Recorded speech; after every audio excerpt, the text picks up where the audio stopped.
Are you having challenges creating your footwear patterns?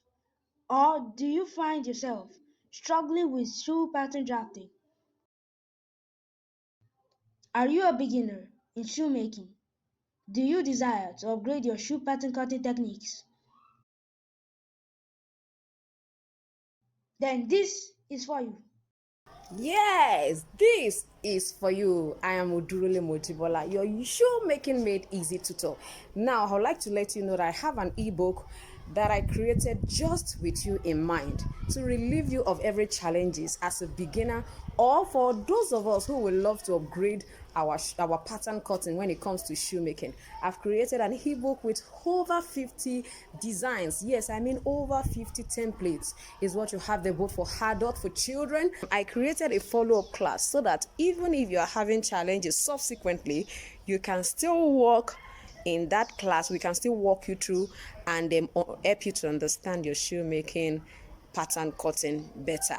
That is why that book is a must. So, what are you waiting for? Go ahead and order for yours. Hello everyone, you're so much welcome to today's tutorial, and I am Udurule Mojibola. Today I'm going to be explaining to us how to create this beautiful fringe on this wedge sandal. I'm sure you're very familiar with this, our rainstone. You know how we make use of it, but today I want to explain to us how do I create fringe on a sandal, on a slide, on a wedge. Sit back and I'll be right back. Now, looking at what we have here, the first thing you have to consider is your main design. Your main design. Don't forget we are creating a fringe. Your main design is what you have to consider. Now, for this particular design, I use this pattern. This pattern is taken from my ebook. Now, what I did was I extended it on this side and I did a little extension on the upper part. So if you have the ebook, then you're good to go. All you need to do is just to print and cut it out. Now, after that, you need this full length, which is going to represent this particular part of our fringe. Now to the main fringe. Now, for the fringe, it depends on how you want it to look like. All I did was to measure the length of this particular pattern. Don't forget that your pattern, for example, you can adjust it to different sizes. Now, if you want to use this for size 40, you are good to go. If you want to use it for other sizes, you can decide to either reduce it or increase it. If you want it to be wider than this, you can increase it. Although the one I created was actually a very small size, is size 37. So when you want to create for 40 or for 39, for those of us that have the design, although all this it has been settled in our free follow-up class. So if you get the ebook, what you need to do is just to increase it on this side. I've taught us severally on how to increase. Just increase following the initial line or initial shape that you have. So I just decided to increase it a little bit before I use it. Now it can also be used for sizes like 35. As long as it's a wedge, you can still use it. And don't forget that you are going to be folding the edge, especially if you are using a soft leather like mine. I had to fold the edge just to give it a more perfect look. So if yours is a thick leather, you may not be able to fold it, and just make sure that you finish the edge. I've taught us how to coat our edge and finish it, so you can watch that video to see how to do that. Now for this, I'm just going to measure this length here. I'm going to measure it. This is 20, is about 22.5. So it means I need a strap with length of 22.5. Now the width of my length is 1.5. I use 1.5 as the width of my length. I use 1.5. So I'm just going to go ahead and then cut out that particular one. Now this is what I have for my strap. The next thing I'm going to be creating is now the pattern for my fringe. Don't forget that the size you are working with will determine the length of your fringe. Now for my own, now I'm looking at, okay, the fringe stopping here, and then around this place. I want it to just be center, as in on the center part. I want it to centralize here. This is about 8. This is about 8 centimeter. This is 8 centimeter. So I have this to be 8 centimeter. Now for this particular one, I have to work on this as well. I have to work on this. Let's say this as well is 8 or 7.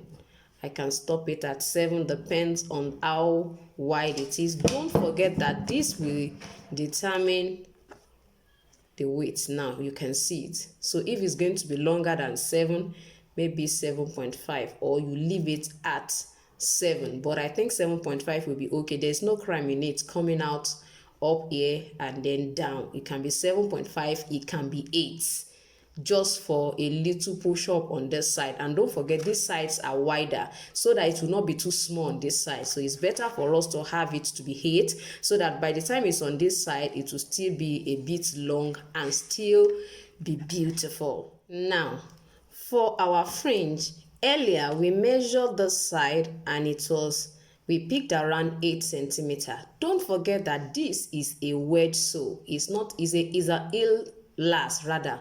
It's a heel last. It's not a flat sandal, a slide last. So it's going to be expedient if you are working with a wedge. If you are working on a wedge, it is expedient for you to consider this side as well. Don't forget that it's going to take, from my design, you will find out that it's going to take the shape of that side. So it means you have to pay attention to that side for the length that you are going to have for your fringe. So if you are creating it for a slide, you are free to use anywhere around here, knowing fully well that their shape is not always like this one. So for this particular one, so I'm going to just place it here. Then I think 10 is okay. From here, 10, I say 10 is okay. But if it's for a flat, I mean like a slide, you can decide to use that 8, since it's going to be leveled and it's not going to have this kind of shape around here. Now that I have this side to be 8, don't forget this side still remains 8. I am going to now go ahead and double the 8. I'm going to be having 16. Instead of 8, I'm going to double it. I'm going to measure 16 for my rectangle. Now you will see what I mean now. I'm going to measure, because I'm going to fold it. That is the major reason I'm going to do that. So I have this to be 10. By the time I'm through, you will see what I mean. This is 10 and this 10. But we have to be sure that the height, this length is 16.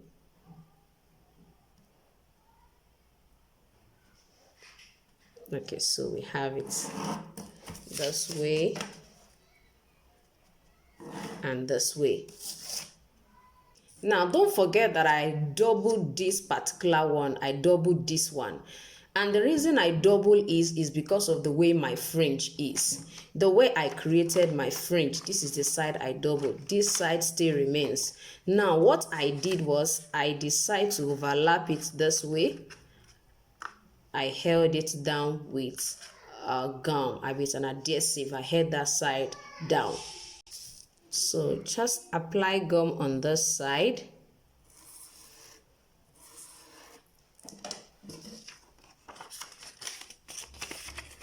Let it overlap just about 0.5 centimeter.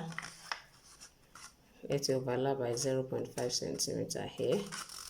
So this is what I'm going to have still. This is how my fringe is going to be.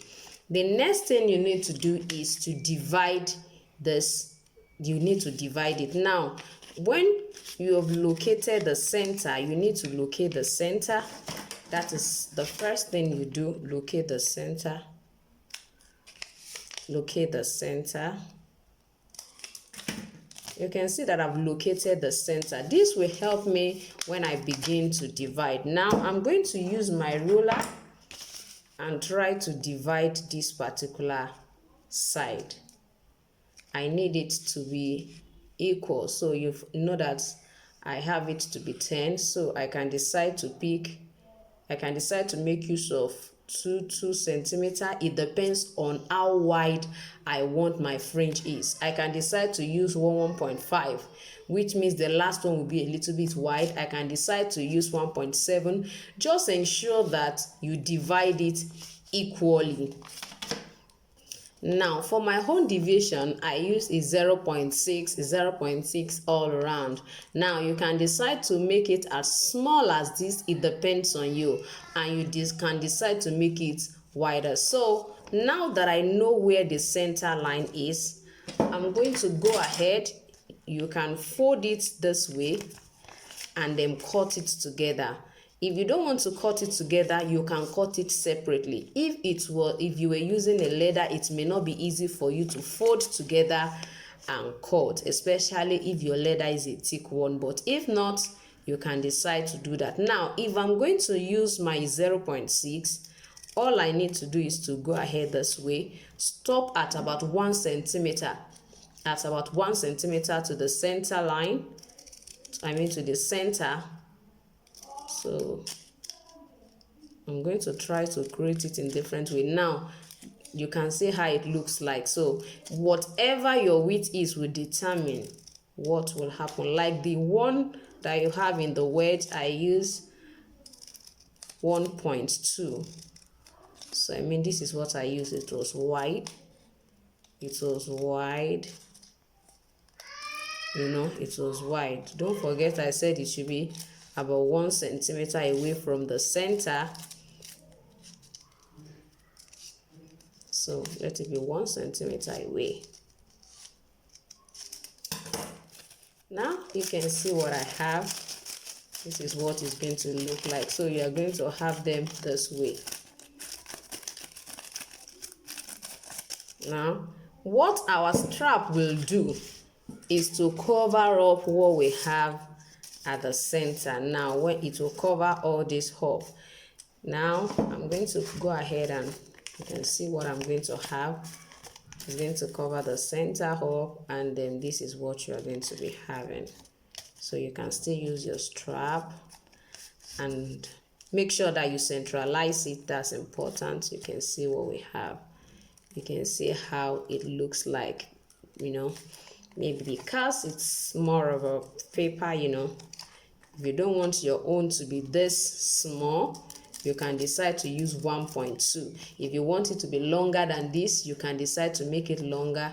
But for me, I think what I have there is perfectly okay. That particular length, which is 10 centimeter, and this, which is about 7-8 centimeter, is okay for me. Don't forget that when you are creating your fringe, it's important that you double whatever length you have for that center. That center you have to, which is your width, make sure that you double it so that you'll be able to overlap it. Use your gum to just hold it together, and then you go ahead and create your fringe. This is actually a kind of fringe. There are so many ways in which you can create a fringe, but for me this looks so beautiful and unique. It's so beautiful and it's looking so perfect. So you can decide to use your rhinestone. You can use it just to cover it up. I want to believe you've enjoyed today's tutorial. If you're new in my channel, don't forget to subscribe, and if you would like to have the ebook, you can just send me a message, comment under the comment section, and I will respond to you as to how you can get it. Don't forget, it's an ebook. It has over 50 pattern design, and the amazing thing is that I have a follow-up class just to help us in this particular course of pattern cutting. Thank you so much for watching today's tutorial. I will see you next time. Bye.